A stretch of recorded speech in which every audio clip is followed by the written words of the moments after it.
मन दे शुणु बंधुगण आपण केबे निजको यही प्रश्न पचारिछंती कि जदि आपणक मन आपणकर गुलाम हो जाए तेबे आपण कौन करि परिबे नाही। आपण केबे अनुभव करिछंती कि आपणक जीवनर सबठारु बड़ लड़े बाहर दुनिया सह नुहे बरम निज मन सह। सकाळे उठिबाकू मन हुए नाही, किछि नुआ शिखिबाकू मन हुए नाही, खराब अभ्यास छाड़िबाकू मन हुए नाही, राग आसी जाए, मन भटकी जाए, काम करिबाकू मन हुए नाही, आउ दिन शेष अनुताप हुए जे आज मध्य मु निज पाखरे हारीगली। केबे भाबिछंती एमिति काहींकि हुए? एही भिडियो रे आमे सेही गभीरता को जिबा जेउठारु एही सब खेल आरंभ हुए आपणक मनरु। कथा केवल बुझिबार नुहे, कथा हेउची जाग्रत हेबार, सत्य को देखिबार एवं निज मन को नियंत्रण करिबार। कारण जे निज मन को जीति नेला सी सारा संसार जीति नेला। गौतम बुद्ध कहिथिले मन ही सब किछि, तुमे जहा भाबुच सेया ही होई जाउछ। तेबे टिके चिंता करंतु, जदि आपणक मन बारंबार भाबुछि जे मु दुर्बल, मते किछि आसु नाही, मोर एकाग्रता रहु नाही, तेबे सेही चिंताधारा धीरे धीरे आपणकर सत्य होई जाए। एइटा ही मनर सबुठारु बड़ चालाकी। से आपणक द्वारा तैयार होइतिबा अभ्यास, भावना एवं स्मृतिर गुलाम होई जाए एवं आपणको मध्य गुलाम करि दिए।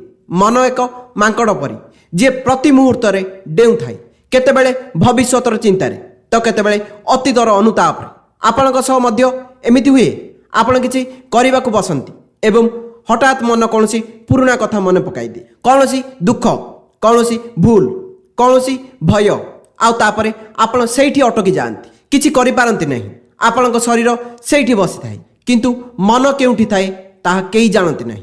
एबे भाबंतु एहा सेही मन जी आपणकू महान करि पारिबो जदि आपण एहाकू बुझिबे एवं एक दिग देबे। कारण मन निजे जाने नहीं कौन भल किंबा कौन खराब। आपण जे कथा को बारंबार दोहरांती से ताहाकू ही सत मानेनी। जदि आपण प्रतिदिन निजको कहंती मु किछि करि पारिबि नहीं, मोर मन लागु नहीं, मो कपाळ खराब, तेबे मन से ही दोहराइब एवं आपण सेथिरे बुढ़ी रहिबे। किंतु एबे समय आसीछि जे आपण एही मन को चिन्हंतु, एहार व्यवहार को बुझंतु, एहार चालाकी को धरंतु एवं एहाकू निज अधीन रे रखंतु। मनोविज्ञान कहे जे आमर 95% निष्पत्ति आमर अवचेतना मन द्वारा निया जाए।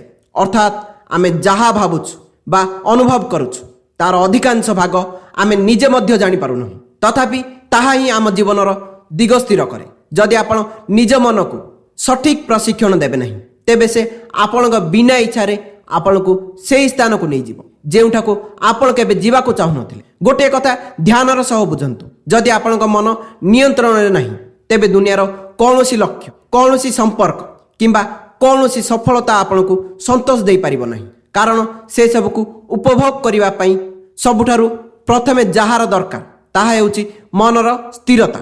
आधुनिक विज्ञान मध्य कहे मस्तिष्कर वायरिंग एवं फायरिंग, अर्थात आपण जेमिति भाबंती सेमिति ही हेबाको लागंती। जेतेबेले भी आपण नकारात्मक भाबंती आपणकर मस्तिष्क से चिंतार अभ्यास करिनी एवं एहे ही आपणक परिचय बा आइडेंटिटी बनी जाए।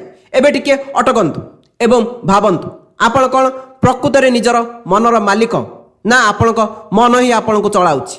एहा ही सेही प्रश्न जेउठारु एही भिडियोर आरंभ। कारण जे पर्यंत आपण एही प्रश्नर उत्तर निजे खोजिबे नहीं से पर्यंत कौनसी बाह्य ज्ञान बा मोटिवेशन काम करिवो नहीं। एही भिडियो रे आमे आपणक सामने रे सेही रहस्य खोलिबाकू जाउछु, जहाँ पर आपण जानिबे मन को जीतिबा कौन एवं किपरि जने साधारण मनिष निज मनर शक्ति को जाग्रत करि पारिबो। मन रखंतु, मन को जीतिबा कौनसी गोटे दिनर काम नुहे, यह एक अभ्यास, एक यात्रा एवं एक युद्ध जहाँ प्रतिदिन लड़ा जाए। किंतु जदि आपण एही युद्ध को बुझी जिबे तेबे जय निश्चित। एबे आमे सेही बिंदु रे पहुंचीचु जेउठारु प्रकृत यात्रा आरंभ हेबो। एही सफर रे आमे जानिबा मन को कंट्रोल करिबार 5टी सबुठारु शक्तिशाली पद्धति, जहाँ केवल आपणक चिंताधारा को बदलाइब नहीं बरम आपणक जीवनर दिग को मध्य बदलाई देई पारे। प्रथम विधि हैला सकारात्मक आत्मवार्ता। आपण केबे निजको कहिसंती कि मो द्वारा हेबो नहीं, मु सब बेले भूल करे, एइटा मो बसर कथा नुहे? जदि हाँ तेबे आज एही वीडियो संपूर्ण देखिबा आपणक जीवनर दिग बदलाई देई पारे। कारण आपण सबुठारु अधिक कथा जहाँ सह हुअंती सी अन्य केही नुहे, सी आपण निजे। आम मन जहाँ भावे आमे सैया बनी जाऊ। यह केवल कौन मोटिवेशनल डायलॉग नुहे, यह विज्ञान मध्य कहे एवं ब्रह्म ज्ञान मध्य। सकारात्मक आत्मवार्ता माने निज सह भल कथा हेबा। जेतेबेले आमे बारंबार निजको कहूँ मु दुर्बल, मो सह काहींकि एमिति हुए, सेतेबेले आमर अवचेतन मन सेगुड़िकु सत मानिनी। मनोविज्ञान कहे जे आमर अवचेतन मन प्रतिटी कथा को रेकर्ड करे। तेणु जदि आपण कहती मु करिपारिबि, मु शिखिपारिबि, तेबे आपणक मस्तिष्क से दिगरे काम करबा आरंभ करे। भगवान बुद्ध कहिथिले मन ही सबुकिछि। पॉजिटिव सेल्फ टॉक आम मस्तिष्कर न्यूरोनस को नुआ बाट तैयारी करने को बाध्य करे। यह को किपरि करिवे? प्रथम सकाळे उठिबा मात्रे निजको कहंतु मु आज पूर्व अपेक्षा भल एवं प्रतिदिन आगको बढ़ुछि। द्वितीय जेतेबेले किछि काम कष्ट लागे कहंतु यह एक चैलेंज एवं मु याकू शिखिबार एक सुजोग बोली मानुछि। तृतीय जदि किछि भूल हो जाए निजको गाली न दे कहंतु मु जणे शिक्षार्थी, भूल मोर परिचय नुहे। द्वितीय विधि है लक्ष्य निर्धारण। मन कहीं भटके कारण यार कौन निर्दिष्ट दिग न थाए। मन से ही घोड़ा परी जी बिना कौन गंतव्य स्थल में दौड़ुछि। गौतम बुद्ध कही जेमिति जड़े शिकारी तीर मारिबा पूर्व जानी थाए लक्ष्य केउठी अछि, सेमिति जीवन में मध्य लक्ष्य स्पष्ट हेबा दरकार। विज्ञान अनुसार आम मस्तिष्क रेटिकुलर एक्टिवेटिंग सिस्टम थाई जहाँ आमको केवल से जिनिस उपरे ध्यान देवाक साहाय्य करे जहाँ आम लक्ष्य सह जड़ित। लक्ष्य स्पष्ट एवं वास्तववादी हेबा उचित। जेतेबेले आमे एक लक्ष्य पूरण करू आम मस्तिष्क डोपामाइन नामक रसायन बाहर जहाँ आमको खुशी एवं प्रेरणा दिए। आपणक लक्ष्य को तीन भाग में विभक्त करंतु, दीर्घकालीन, मध्यकालीन एवं स्वल्पकालीन। जेतेबेले मन एक दिगरे बांधी हो जाए सेतेबेले अनावश्यक जिनिस प्रति ध्यान आपे आपे कमी जाए। तृतीय विधि है समय परिचालना। आमर मन सबुठारु अधिक व्यतिव्यस्त सेतेबेले हुए जेतेबेले आम पाखरे समयर कौन योजना न थाए।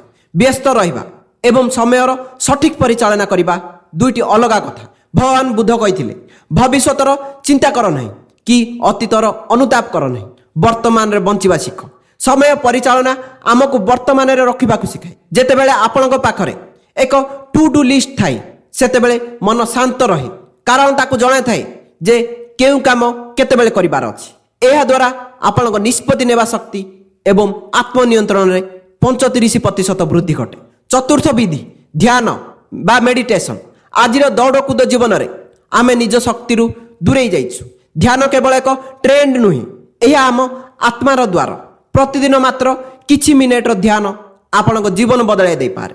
विज्ञान कहे जे ध्यान कले आम मस्तिष्कर एमिगडाला जहाँ भय एवं चिंता पाई दायी ताहा छोट हेबाकु लागे। बुद्धଙ୍କ अनुसार ध्यान आपण को जड़े साक्षी बनाए थाए। आपण निज क्रोध, भय एवं दुख को बाहर देखि पारंती। जेतेबेले आपण एही दूरता तैयारी करंती सेतेबेले ही मुक्तिर आरंभ हुए। ध्यान पाई कौनसी विशेष स्थान दरकार नहीं, बास शांत होई बसंतु एवं निज निश्वास प्रश्वास उपरे ध्यान दियंतु। पंचम विधि शारीरिक व्यायाम।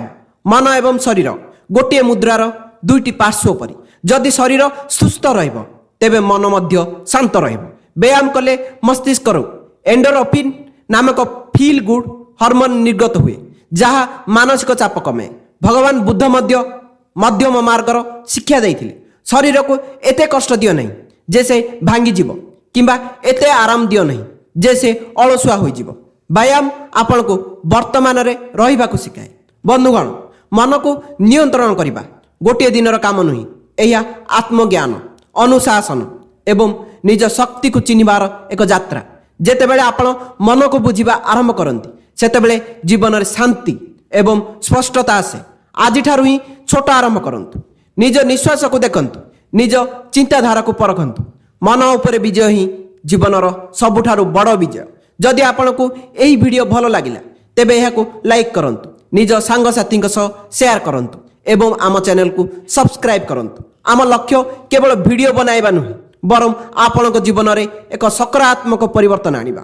धन्यवाद। शांत रुहंतु, जाग्रत रुहंतु एवं निज भितरर शक्ति को चिन्हंतु।